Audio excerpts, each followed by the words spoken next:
tir tu zong zong te chỉ bay kan buk le chewa tun tu ma hian marcha chi the nuam taka song bol dan kha kan ron soi ve le thunga alo hre to le lo ti to thin te point om mai theya maro chu lo la hrengai lo le lo la ti ve ngai lo te khan lo hlok pui ka be se ya lo ti ve chin ula a that zia te point lo hriat ve nge kha kan ringa kan be se ni hei atam jok ka the to a hei hi marcha chi ni a chu chu khulaya asen aku avai kan ti angkha di a thap na hian han thap fai vek ka har em maya ku tiang a lian deuh ba ka khon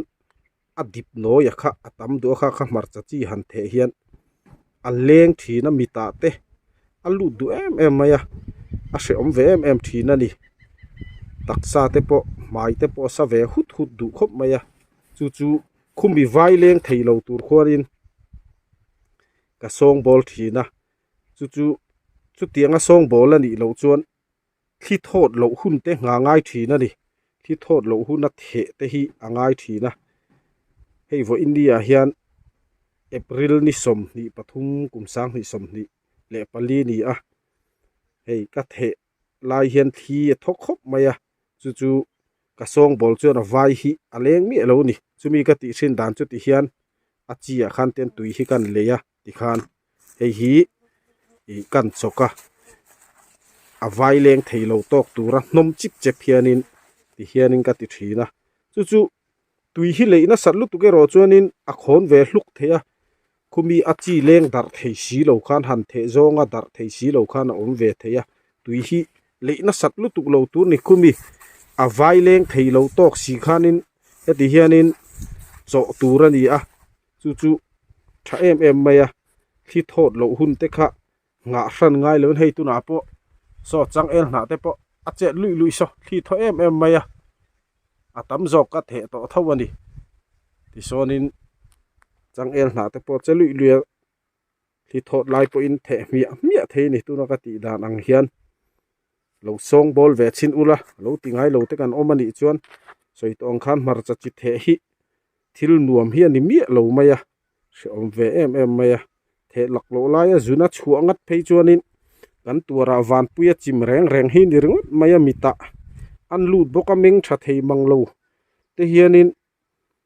tholaya bok vak tui te po hian kalangai ve fo thina dia chu wang chon hei etia ka song bol dan hi tha em mai ni thi thot le thot lo po khan buaya ngai mi lova hei a chi the hun hi then khat chuan kang war tu lo hal tu ka tha ten te kha ero kha chu du da na in ang lova ki po hei vo in April ni som ni pathuma ka the chau ni a lo hal hun nen chuan a kar kha hla viau to a chu chu ke ma chuan ka du zo ka ni the tlai de hlek hi ram u to le ram tha to a phei chuanin the malu tu khi akunga thawaka ra hi thadu lo ve khop maya chu wang chuanin akung thawak ra tha si lo kha asot lowa ara kha kan hral du ni akung kha hral the mi lowa ara that dan tur kha ke mani te po hian han chik ve thinel kumtin kan chin hian ching top lo top ringot lo khan ti te po kha kan in cha ve du ni kha tiang khanin in lo song bol ve don nia in hlok pui nge ka be se ni thil ho te mani sela thave ang reng de wani e